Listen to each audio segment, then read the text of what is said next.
Entonces, en esta imagen de la izquierda estamos viendo los cromosomas de acuerdo a cómo lo presentaron en el año 1960, en la primera convención en la cual clasificaron a los cromosomas. Acá tenemos los cromosomas, si ustedes observan, están coloreados completamente, ¿no? Con yelza.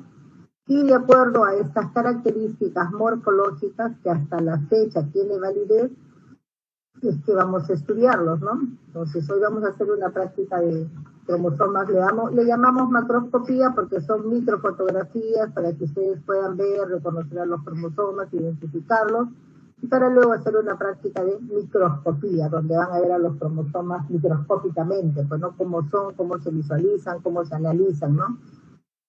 Entonces, un previo recordatorio, los cromosomas fueron clasificados en 7 grupos, y los grupos fueron dados con letras, ¿no? De la A a la letra G.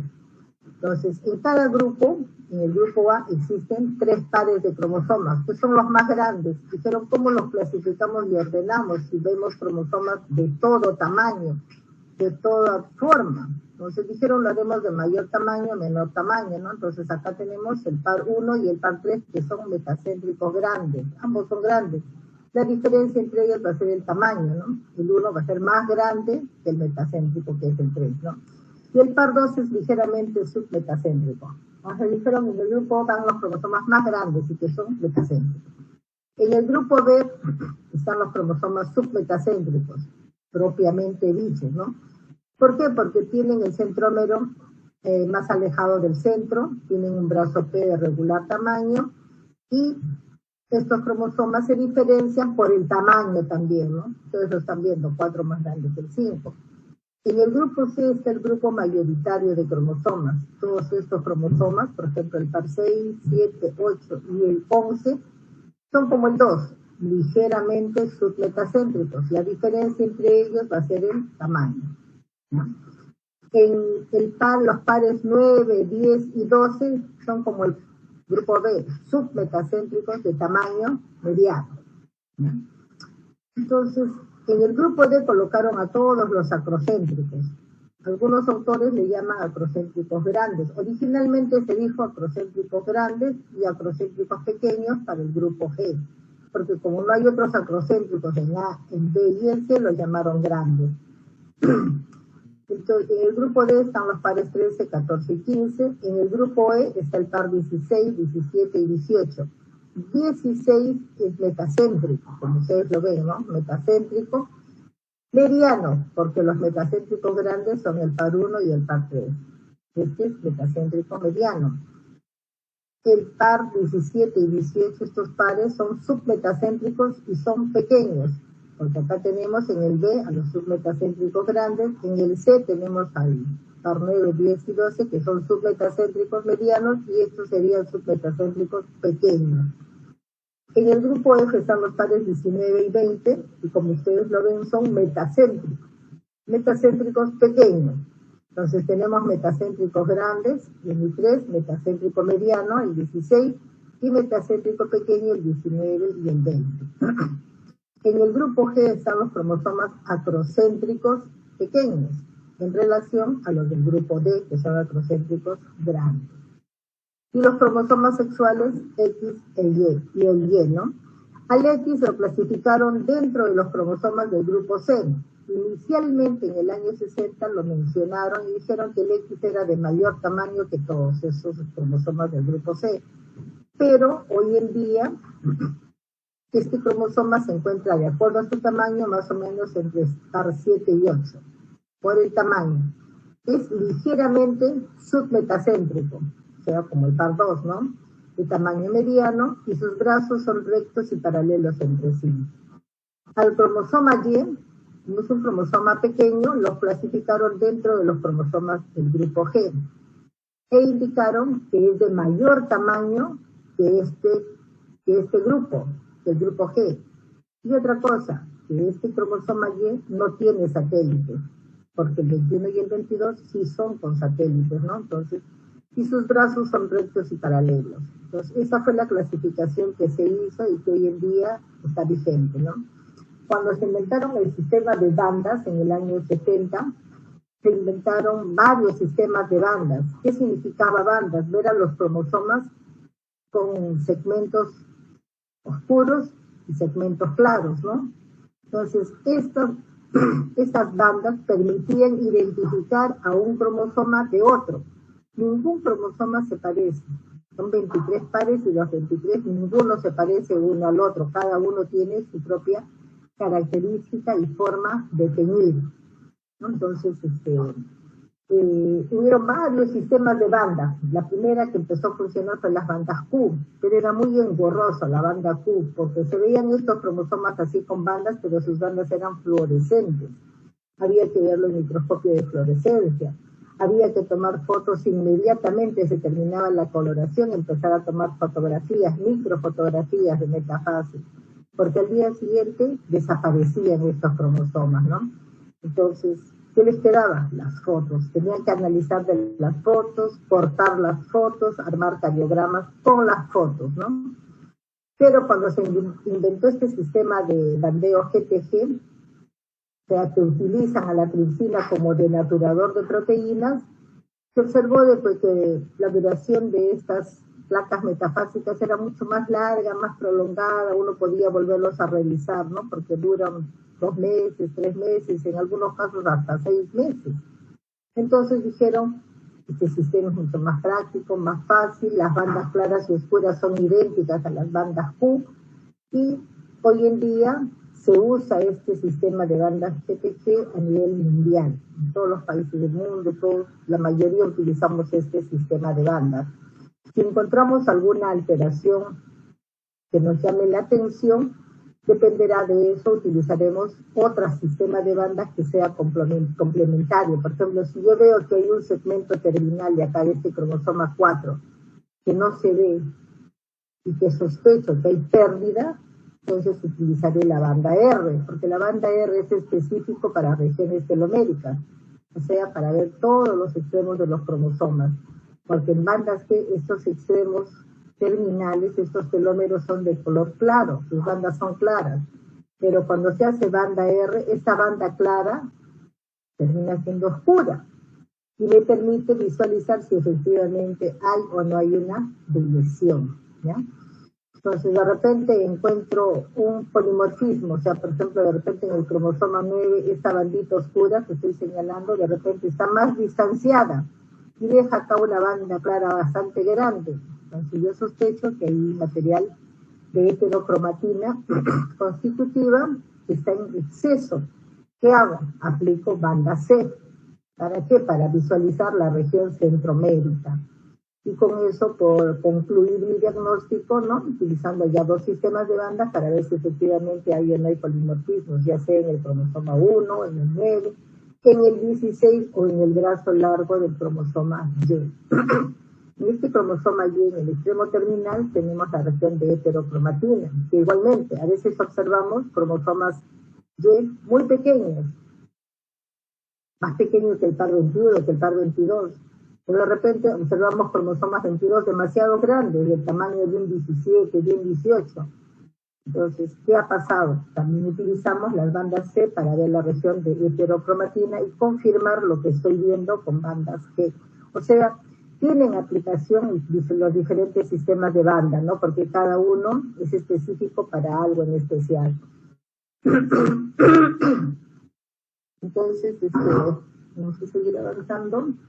Y esto que ven al lado izquierdo viene a ser el ideograma de las bandas, de cada par cromosómico. Y esta es la forma como salen cuando se realizan los cultivos celulares, ¿no? Acá vemos al cromosoma 1.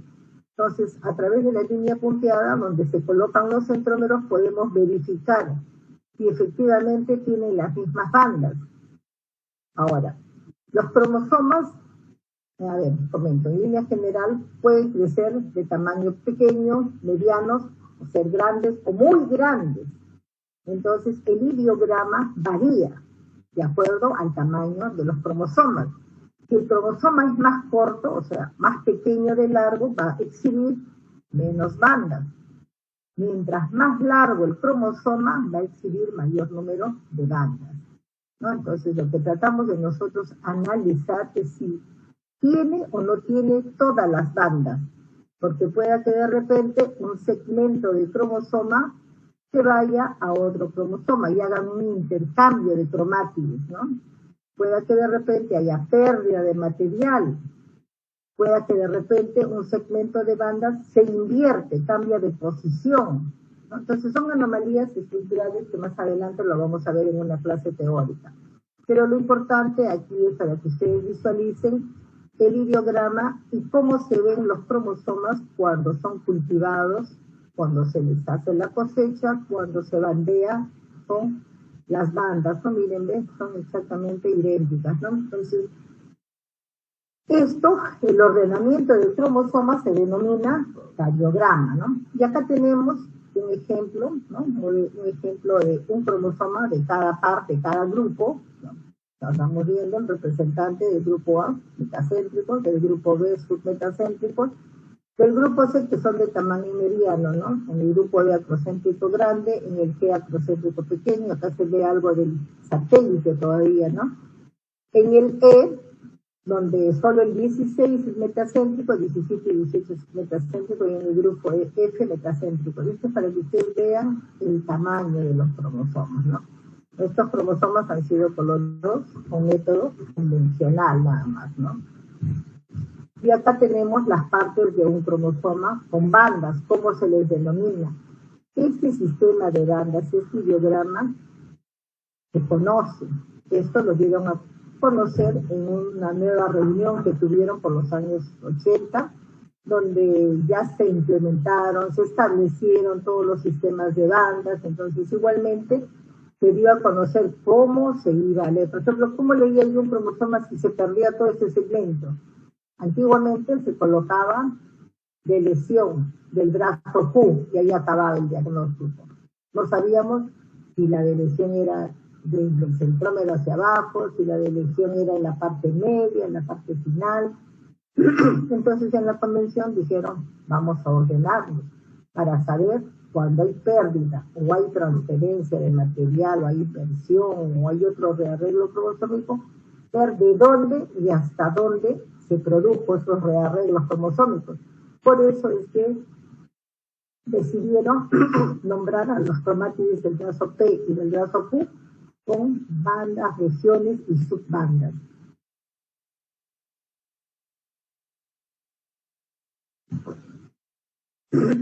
Entonces, decidieron, ¿no? Para el brazo P del centrómero hacia arriba, van a numerar las regiones. Para el brazo Q del centrómero hacia el extremo terminal, hacia el telómero, ¿no? Como generalmente el brazo P suele ser más pequeño, casi todos los cromosomas solo tienen una región. En cambio, como el brazo Q es mucho más largo, entonces algunos cromosomas tienen 3 regiones, otros 2 regiones, ¿no? Y en el caso de los acrocéntricos, pues hay una sola región, ¿no? Entonces, cada región, dijeron, como acá aparecen bandas claras, bandas oscuras, las vamos a numerar, las bandas, ¿no? Entonces empezaron, banda clara, 1 le pusieron, banda oscura, 2, banda clara, 3. Entonces aquí se acaba la primera región. La segunda región, ya empezamos nuevamente la numeración. El número 2, que está acá, que estoy señalando, el número 3 o el número 1, implica la región del cromosoma. El siguiente numerito viene a ser la banda. Si yo quiero decir, por ejemplo, que se ha perdido toda esta región, entonces yo diría que, que la pérdida se ha realizado ¿dónde? La región 1 a partir de la banda 2. Se perdió todo ese material. O si de repente todo este material se perdió, entonces yo diré que en el brazo Q, en el brazo largo, del cromosoma, puede ser cualquier cromosoma, ¿no? Entonces, en 3, significa en la región 3, por decir en la banda 2, todo este segmento se pierde. Entonces ya los resultados, los análisis salen, ¿no? Con el lugar del punto de ruptura, de dónde y hasta dónde se dirige, ¿ya? Entonces con eso uno puede tener una idea del tamaño de cromosoma, de segmentos de cromosoma que se está perdiendo, se está transfiriendo, se están invirtiendo, o se están duplicando, etcétera. Entonces acá teníamos un primer ejercicio. Lo primero que había era contar cuántos cromosomas hay en esta placa metafásica. Acá dice, ¿no? 1, contar el número total de cromosomas. ¿Cuántos cromosomas han contado en esta placa?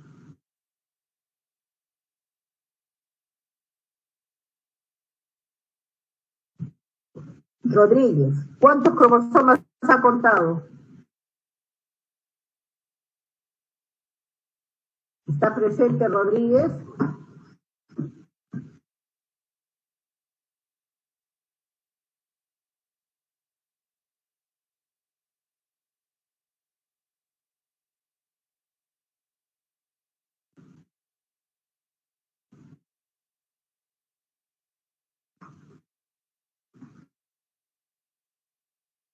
A ver, para las prácticas ustedes tienen que venir leyendo el material, leyendo, ¿no? Avanzando, ¿no? La práctica. La idea es que ustedes aprendan. Si ustedes no colaboran, yo no puedo hacer nada. Yo les adelanto el material, les doy la clase teórica por adelantado, les he dado la práctica por adelantado, lo que se va a hacer. Ustedes tienen que colaborar leyendo, interesándose en lo que se va a hacer. Y lo sucesivo ya no les voy a dar nada adelantado, porque igual, no leen, no les interesa. ¿Alguien ha contado, alguien ha analizado? Doctora, buenos días. Yo conté 46 cromosomas. ¿Cuál es su apellido? Yo también. Disculpe. 46. 46, doctora. 46. Su apellido del primero que habló. Farfán Córdoba, doctora. Farfán, ya Farfán. Entonces vamos a tenerlo en consideración. Doctora, disculpe, usted dijo Rodríguez, pero somos varios Rodríguez. Ah, pues hubieran contestado todos juntos, pues. Bueno. Profesor.